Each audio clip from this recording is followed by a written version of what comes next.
Hello everyone. आप सभी को नवरात्रि की हार्दिक शुभकामनाएं। नवरात्रि एक शक्ति का उत्सव है जिसमें हम माँ दुर्गा की 9 रूपों को 9 दिन तक पूजा अर्चना करते हैं।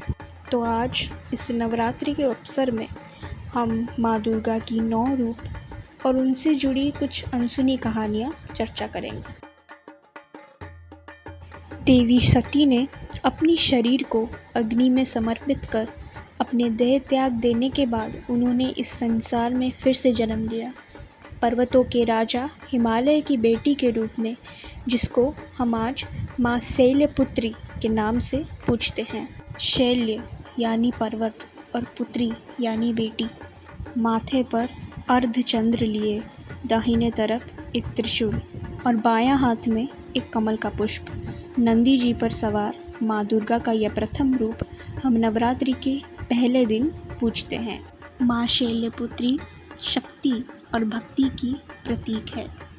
माँ हमें परेशानियों को निडर होकर उनको पार कर आगे बढ़ने का महत्व सिखाती हैं। उनके पर्वतों से जुड़ा होना हमारे जीवन में उत्साह और सृष्टि का प्रतीक है। देवी सती जब पार्वती जी के रूप में जन्म लेने के बाद एक बार नारद जी उनसे मिलने आए और ये बताया कि शिव जी से विवाह करने के लिए उनको कठोर तपस्या करनी होगी। ये बात सुनकर पार्वती जी सारा कुछ त्याग कर घने जंगलों में तप करने चली गई। उन्होंने कई वर्षों तक अन्न और जल त्याग कर तपस्या की। ब्रह्म यानी तपस्या में ली और चारिणी माने तपस्विनी, जो अधर्म संसार में धर्म और तपस्या की नींव स्थापित करती है। दाहिने हाथ में कमंडल और बाएं हाथ में अक्षमाला, ना कोई बाण, ना कोई अस्त्र, ना शस्त्र। नवरात्रि के दूसरे दिन पूजे जाने वाला ये रूप हमें त्याग, तप, एकांत और पवित्रता का महत्व बताता है। माँ ब्रह्मचारिणी के रूप में माँ दुर्गा हमारे जीवन को ज्ञान और सादगी के प्रकाश से भरपूर कर देती हैं। भगवान शिव जब माता पार्वती के पास बारात लेके आए, उनको अघोर रूप और भूतों प्रेतों की बारात देखकर सभी डर गए। तभी ये देख पार्वती जी बहुत दुखी हुई, इसलिए उन्होंने भी एक प्रचंड रूप धारण किया, देवी चंद्रघंटा का। माथे पर सजी एक चंद्रमा समान बिंदी, 10 भुजाएं लिए, बाघ पर सवार एक भयंकर रूप लिए माँ दुर्गा नवरात्रि के तीसरे दिन पूजी जाती है माँ चंद्रघंटा के रूप में। चंद्रघंटा उनके चंद्रमा समान बिंदी, उनकी दिव्यता और शान स्वरूप की प्रतीक है। इस रूप में माता पार्वती शिव जी को ये प्रार्थना करती है कि वो एक दूल्हे की रूप में सज धज कर बारात लेके आए और शिव जी उनकी प्रार्थना स्वीकार करते हैं। माँ चंद्रघंटा के रूप में हमारे जीवन में सुकून और सुरक्षा का प्रकाश माँ दुर्गा भर देती हैं। कहते हैं जो भक्त माँ चंद्रघंटा को अपने सच्चे मन से आराधना करते हैं, उनकी जीवन से सारी नकारात्मक शक्तियों का खात्मा हो जाता है। नवरात्रि का चौथा दिन माँ कुष्मांडा को पूजा अर्चना की जाती है। कु यानी छोटा, उष्मा यानी ऊर्जा और अंड यानी अंडा। साहस और शक्ति से परिपूर्ण ये देवी अपने भक्तों को डर से मुक्त कर देती है। ऐसा कहा जाता है कि माता कुष्मांडा ही ये पूरा संसार की रचना की है। जब इस संसार में अंधकार के अलावा और कुछ नहीं था, तभी देवी माँ अपनी ऊर्जा से इस संसार में रोशनी और जीवन की रचना की थी। माता कुष्मांडा की ऊर्जा से माँ लक्ष्मी, माँ सरस्वती और माँ काली का जन्म हुआ और इन तीनों देवियों से ब्रह्मा, विष्णु और महेश का उत्पन्न हुआ, जिन्होंने इस सृष्टि का रचना को आगे बढ़ाया। चेहरे पर एक सौम्य सी मुस्कान, उज्ज्वल सा रूप, अष्टभुजाएं लिए, बाघ पर सवार देवी कुष्मांडा ने सारी सृष्टि को एक बीज से उत्पन्न किया है। माँ दुर्गा की ये रूप महाशक्ति के रूप में जाना जाता है। 4 भुजाएं, एक हाथ पर भगवान कार्तिकेय, 2 हाथों में कमल का फूल और चौथे हाथों में अपने भक्तों पर कृपा बरसाती हुई ये माँ शेर पर सवार है।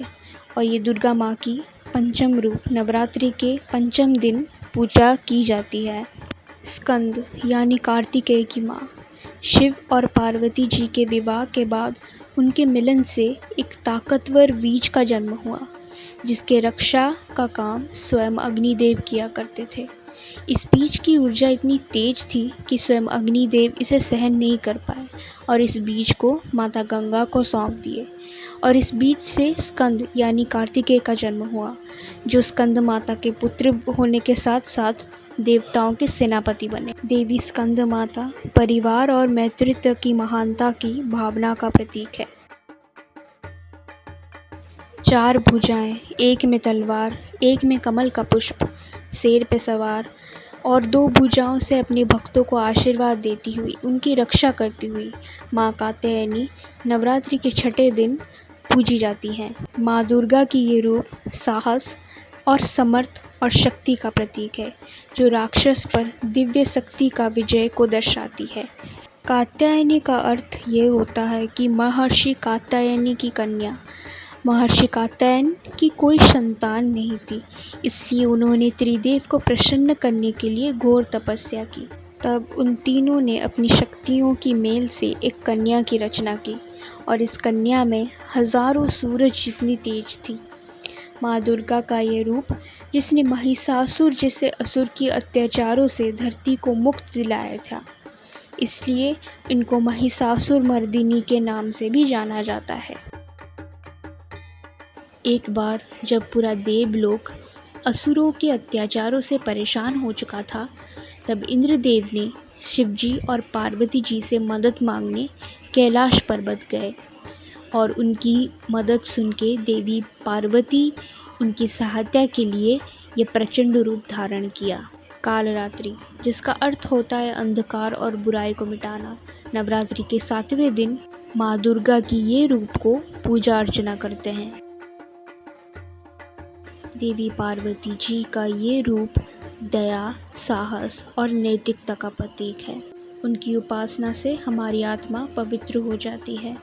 चंद्रमा से चमकती हुई त्वचा लिए, सफ़ेद वस्त्र, 4 भुजाएं, जिनमें एक में त्रिशूल, एक में डमरू और सफ़ेद फूल पे सवार महागौरी।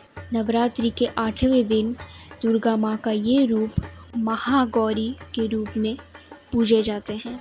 कहानी के अनुसार जब देवी पार्वती कालरात्रि के रूप में असुरों का संहार करने के बाद कैलाश पर्वत पहुंची थी, तो उनकी त्वचा का रंग एकदम काला पड़ गया था, जिसको देख शिवजी उनकी मजाक उड़ाने लगे और इस बात से क्रोधित होकर पार्वती जी ने ब्रह्मा जी की आराधना की। तभी ब्रह्मा जी ने मानसरोवर में डुबकी लगाने की सलाह दी। इस रूप को माँ कौशिकी के नाम से भी जाना जाता है। मानसरोवर में स्नान करते ही देवी पार्वती का रूप एकदम उज्जवल हो गया था, तभी उन्हें महागौरी का नाम मिला। कमल पर विराजी, एक भुजा में गदा, एक में चक्र और एक में कमल का फूल और एक में शंख, माँ पार्वती जी का ये अंतिम और 9वां अवतार देवी सिद्धिदात्री। सिद्धि यानी आध्यात्मिक शक्ति प्रदान करने वाली। समय की शुरुआत में जब महाशक्ति ने अपनी ऊर्जा से संसार की रचना की थी, तब उन्होंने 3 देवियों को जन्म दिया था। कुछ समय बाद त्रिदेव फिर से देवी के पास पहुँचे और उनके सामने पूर्णता पाने की इच्छा जताई, क्योंकि बिना श्री शक्ति के ये संसार की रचना संभव नहीं थी। देवी की इस रूप की रचना हमारे शब्दों से भी परे है। देवी सिद्धिदात्री ने त्रिदेव को 8 प्रमुख सिद्धियों के साथ साथ 10 दूसरे सिद्धियों का आशीर्वाद भी दिया। फिर देवी सिद्धिदात्री और भगवान शिव का अद्भुत संगम हुआ, जिसे हम आज अर्धनारीश्वर के नाम से भी जानते हैं। नवरात्रि के अंतिम दिन पूजे जाने वाला ये रूप सिद्धि और आध्यात्मिक ज्ञान का प्रतीक होता है। और इस प्रकार नवरात्रि की ये पूरा 9 दिन संपन्न होता है। आशा करते हैं इस नवरात्रि हमारे सभी व्यूअर्स पर माता अपनी कृपा बनाए रखे। अपना ख्याल रखें। मिलते हैं अगली वीडियो पर। तब तक के लिए बाय।